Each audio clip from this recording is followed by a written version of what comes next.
नमस्कार दोस्तों, स्वागत है आपका simply veg bye Anjali kitchen में।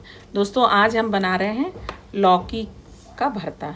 आपने बहुत सारे भरते सुने होंगे, लौकी का, आलू का भरता, बैंगन का भरता, लेकिन आज हम जो है लौकी का भरता बना रहे हैं। तो सबसे पहले मेरे पास लगभग आधा किलो लौकी थी और जो कि लौकी मुझे बहुत पसंद भी है। तो सबसे पहले हमने बीच से इसको आधा कर लिया है। छिलका एक्चुअली में जब उतार देते हैं ना तो फिर कद्दूकस करना थोड़ा मुश्किल होता है, तो इसलिए हमने सोचा कि क्यों ना हम छिलके सहित हमने जो है कद्दूकस किया है। जितने भी पहले सबको जो है हाफ़ करके फिर इसके पीसेस कर लिए। जैसे आपको सही लगे तो उस हिसाब से आप जो है कद्दूकस कर लीजिए।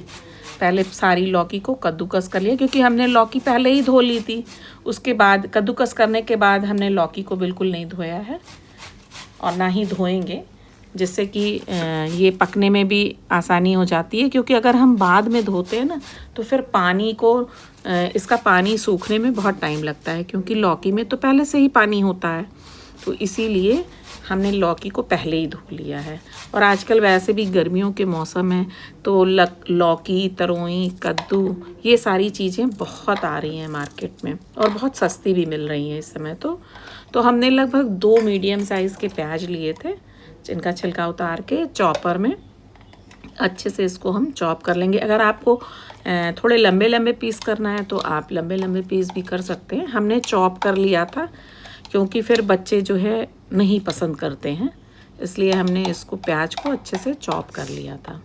और टमाटर को भी आप चाहें तो टमाटर पीस सकते हैं, हमने पीसा नहीं है। एक टमाटर मीडियम साइज़ का लिया था, बीच का हिस्सा आप चाहो तो निकाल दो। और उसके बाद छोटे छोटे पीस करके हमने चॉपर में चॉप कर लिया है। थोड़ा और बारीक हो गया है। बारीक हो जाने से क्या होता है कि और अच्छे से ये गल जाता है और कलर भी इसका जो है थोड़ा अच्छा आ जाता है। साथ में हरी मिर्च, और हमने जो है एक जो मसाला कूटने वाला होता है उसमें जो है, अगर आप चाहो तो इसको मिक्सी में ब्लेंड भी कर सकते हो, लेकिन मिक्सी में ब्लेंड करने से वो स्वाद नहीं आता है। तो हमने लगभग 1 से 1.5 इंच के आसपास अदरक थी, 2 हरी मिर्च थी साबुत, और 6 से 7 कली लहसुन की थी। वैसे हमने तो सारे मसालों को एक साथ ही इकट्ठा कूटा है। आप चाहें तो पहले इनको कूट लीजिएगा। उसके बाद इसमें 1 चम्मच साबुत धनिया और 1 ही चम्मच मोटी वाली सौंफ डाल के खूब अच्छे से जो है इसको क्रश कर लीजिए। इतना अच्छे से क्रश हो जाता, जब ये क्रश होता है तो इसकी खुशबू बहुत अच्छी आने लगती है। तो अपने आप जो है ना सब्जी का स्वाद बहुत अच्छा बढ़ जाता है। आप इसमें जीरा भी डाल सकते हैं, लेकिन हमने जीरा डाला नहीं। जीरा हमने जो है कढ़ाई में डाला था। तो पहले हमने कढ़ाई में डाल लिया है और उसको थोड़ा सा तेल डाला। हम वैसे भी सब्जियां आपने हमारी देखी होंगी, हम थोड़ा कम ऑयल इस्तेमाल करते हैं हेल्थ के लिए। और उसके बाद हमने इसमें जीरा डालने के बाद जो चॉप किए हुए प्याज थे, इनको बहुत गोल्डन तो नहीं ब्राउन करेंगे, इसलिए नहीं करेंगे क्योंकि इसमें हमने टमाटर भी डालना है और फिर लौकी भी डालनी है। तो लौकी जैसे जैसे पकती जाएगी अपने आप टमाटर और प्याज जो है अच्छे से भूनता जाएगा। बस प्याज को इतना ही करना है जिससे कि उसका पूरा पानी अच्छे से सूख जाए। उसके बाद हमने थोड़ी सी हींग डाली है। पहले ही जीरा डाल चुके हैं, अब हमने जो है इसमें हींग डाली थी। फिर थोड़ी देर और इसको हम पका लेंगे अच्छे से। जब पक जाए फिर इसके बाद जो हमने कूटा हुआ मसाला था उस मसाले को डाल दिया है। और थोड़ी सी हमने लाल मिर्च भी डाली है। और उसके बाद जो है थोड़ा और मसाला अच्छे से जब भुन जाता है तो थोड़ी खुशबू आने लगती है। हम इसमें नमक नहीं डालेंगे क्योंकि लौकी में पहले से ही पानी इतना ज़्यादा होता है कि हम नमक नहीं डालेंगे इसमें। और उसके बाद जो है जितनी भी कद्दूकस की हुई हमने लौकी थी, उस लौकी को हमने हालांकि पानी के छींटे भी डाला, इसलिए क्योंकि वो जो प्याज और सारे मसाले थे वो कम से कम जले ना, इसलिए हल्का सा हमने पानी का छींटा डाल दिया था। और फिर इसके बाद हम जो है टमाटर डालेंगे।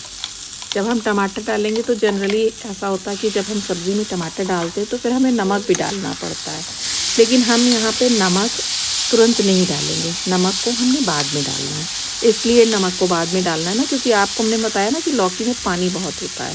और देखने में तो वो लौकी बहुत ज़्यादा लग रही थी, लेकिन अभी जब ये बन जाएगी तो थोड़ी कम हो जाती है। फिर इसमें कुछ बेसिक मसाले हैं, जैसे कि हमने हल्दी डाली है, लाल मिर्च डाली है, घर वाली जो थोड़ी तीखी होती है वो डाली हमने, और इसमें हमने जो है वो जो कश्मीरी वाली लाल मिर्च होती है वो थोड़ा डाला है, और भुना हुआ जीरा डाला है। बस इतना डाल के इसको हम अच्छे से भून लेंगे। और इसके बाद हमने जो लौकी कद्दूकस की हुई रखी थी वो लौकी को हमने अच्छे से इसमें डाल दिया है। पूरा पानी भी इसी के साथ ही आ गया है, और इसको अच्छे से हम चला लेंगे। और चलाने के बाद पूरा अच्छे से देखिए प्रॉपर तरीके से हमने पूरा इसको चला लिया है, और गैस को हमने धीमी की हुई है। और फिर जो है ढक्कन को हमने ढक दिया है, जिससे कि ये भाप लौकी है ना थोड़ा जल्दी गल जाती है। और अभी सीज़न में आ रही है तो लौकी गलने में बिल्कुल टाइम नहीं लगता, और खाने में भी बहुत सॉफ्ट होती है, टेस्टी लगती है खाने में। क्योंकि आउट ऑफ सीज़न में जब लौकी हम खाते हैं तो उसका स्वाद अच्छा नहीं होता है। देखिए ये जब बहुत अच्छे से हमारी लौकी गल गई, इसका पूरा पानी अच्छे से सोख लिया है हमने, तब नमक डाला है। फिर नमक डालने के बाद भी कोई तुरंत तो निकालते नहीं है, नमक डालने के बाद हम कुछ देर और इसको ढक कर रखेंगे। फिर हमने इसमें जो है गरम मसाला भी डालना है, और अगर आपके पास कटा हुआ हरा धनिया हो तो आप हरा धनिया भी डाल सकते हैं। और पुदीना होता है, सूखा हुआ पुदीना, वो पंखे में हमने सुखाने के बाद जो है हम उसको अच्छे से क्रश करके पाउडर के रूप में भी डाल सकते हैं। फिर हमने जो है ये एक ट्रे में निकाल लिया है अच्छे से, और इसको रोटी पूड़ी पराठे की सहायता के साथ खा सकते हैं। अगर आपको हमारी ये रेसिपी पसंद आई हो तो प्लीज़ आप इसको लाइक, सब्सक्राइब, शेयर ज़रूर करिएगा। और कुछ पूछना हो तो आप प्लीज़ मैसेज के थ्रू पूछ सकते हैं।